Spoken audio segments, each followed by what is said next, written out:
The search continues on its 5th day for the suspected I-75 shooter inside the Daniel Boone National Forest. Thanks for joining us. I'm Connie Leonard. And I'm Doug Proffitt. WHAS 11 News tonight is still there at the Daniel Boone National Forest, bringing you more coverage this evening. Kentucky State Police have yet to find the man, the alleged sniper who shot into several cars, injuring 5 people on I-75 in Laurel County.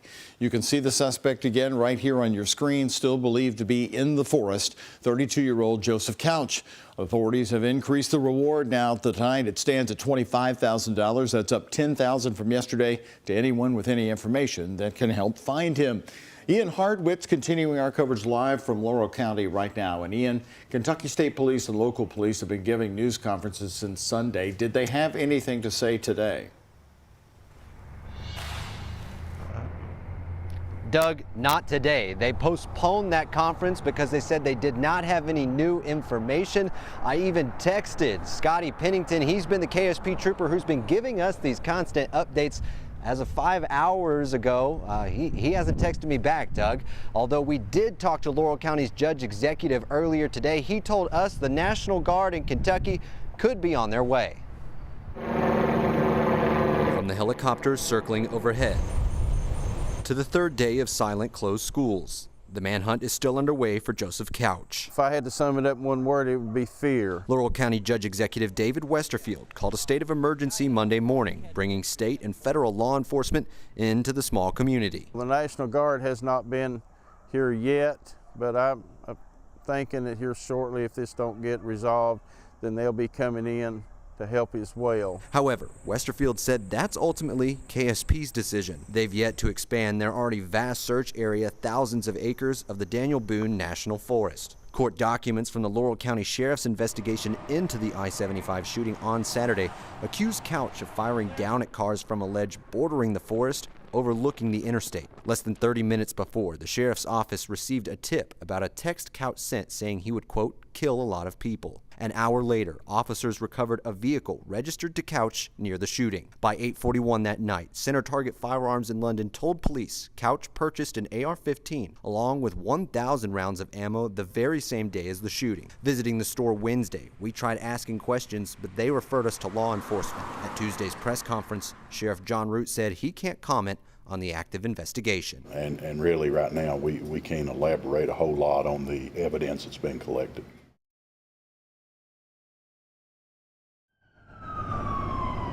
Now, you may hear an emergency truck behind me right now. That's not involved with this Laurel County investigation at all. That was a fire emergency vehicle. I want to let you know that KSP did not give us that update today because they said they did not have any new information. But if they do have it, they said they will call another conference. For now, I'm live in London, Kentucky.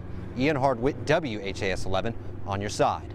Ian, thank you so much, and we'll continue to remind you that police in Laurel County are urging you to stay away from that area. They're also asking for anyone with tips to call Laurel County at 606-878-7000.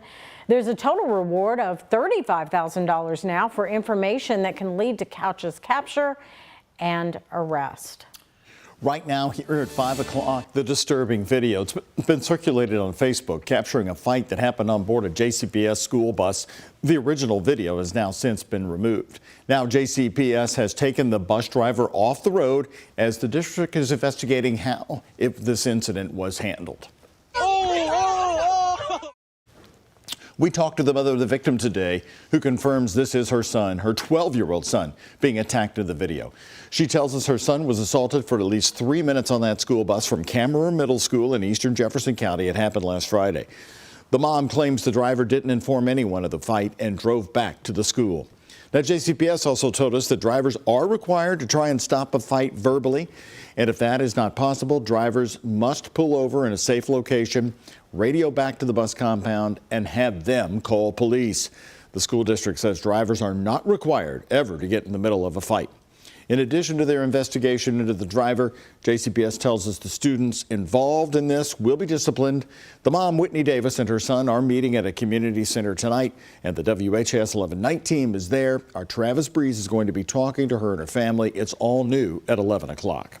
Sign-ups for JCPS' new stipend program is officially open for 44 eligible schools. That money goes to families who lost their transportation this year and must now transport their children privately to and from school.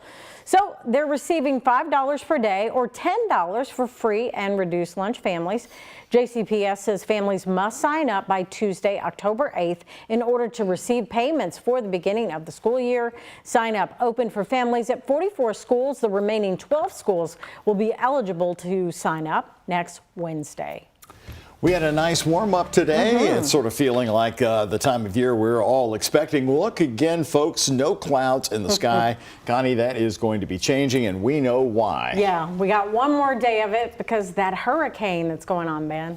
Yeah, the hurricane ramped up to a Category 2 with 100-mile-per-hour winds. Francine there as it's making landfall right now over the central Louisiana Gulf Coast. It'll bring some clouds to us tomorrow, then some rain chances on Friday, and thankfully no severe weather expected for us here locally. So far, 92 our high today. Hopefully this will be our last 90-degree day of the year. That's possible because our normal last 90-degree day is tomorrow's date, September 12th. The latest we've hit 90 is October 15th, so it can certainly happen still over the next month or so.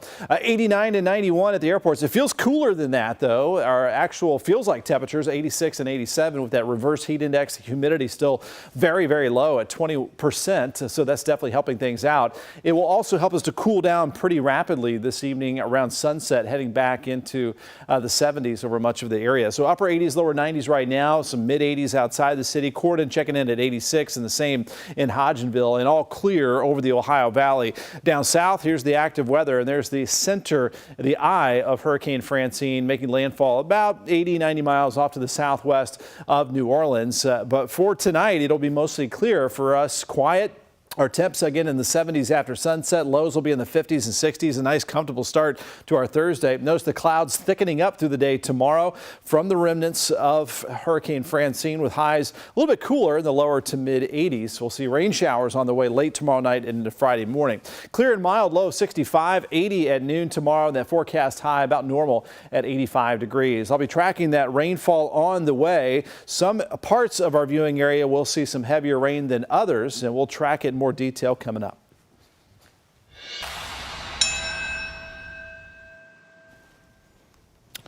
Now, 23 years later, the solemn remembrance as President Joe Biden, Vice President Kamala Harris, standing right near the former President Donald Trump and Senator J.D. Vance this morning, his vice presidential pick, remembering the lives lost during 9/11, the September 11th attacks. 23 years ago today, the terrorists hijacking 4 commercial jets, crashing 2 of them into the World Trade Center in New York City, and the 3rd jet hitting the Pentagon, and the 4th crashing into an empty field in Shanksville, Pennsylvania. 2,977 people died that day. Thousands more were injured. Here at home, we'll never forget, and today at Louisville Fire Headquarters, they honored the lives lost in their annual ceremony. The Louisville Mayor, Craig Greenberg, and Governor Andy Beshear were here to take part. Also, the Kentucky Department of Veterans Affairs held their event in Fort Knox. Gabriel Gonzalez takes us inside both events and the personal connections leaders have with this tragic day.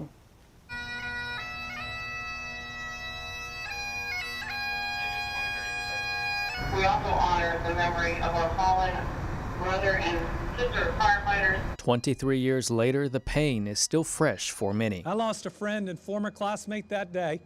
His name was Ted Adderley Jr. Kentucky Governor Andy Beshear sharing his feelings every September 11th as he thinks of a loved one. He isn't alone. He was a firefighter with FDNY. Engine Company 207. Mayor Craig Greenberg's grandfather was a firefighter in New York City. Although he retired decades before the terror attacks, the mayor thinks of him every year on this day. In fact, he says the same engine, number 207, was on the scene at the World Trade Center. None of them were ever found. Not even a tool. Today, both the governor and mayor spreading a message of hope and community. To the same tune, Louisville Fire Department Chief Brian O'Neill says to do something nice for your neighbor today. Because tomorrow is promised to no one. We have no idea what tomorrow might hold, but we do have right now. Don't waste it. A piece of steel recovered from the World Trade Center stood tall at fire headquarters. A stark reminder of what is left and why we honor those who gave the ultimate sacrifice. In Louisville, Gabriel Gonzalez, WHAS11, on your side.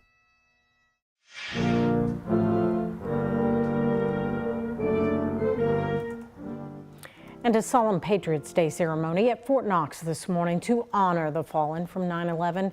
Major General Johnny Davis gave the keynote address and spoke of his time at Ground Zero when he was sent to the Pentagon to help with the search and rescue.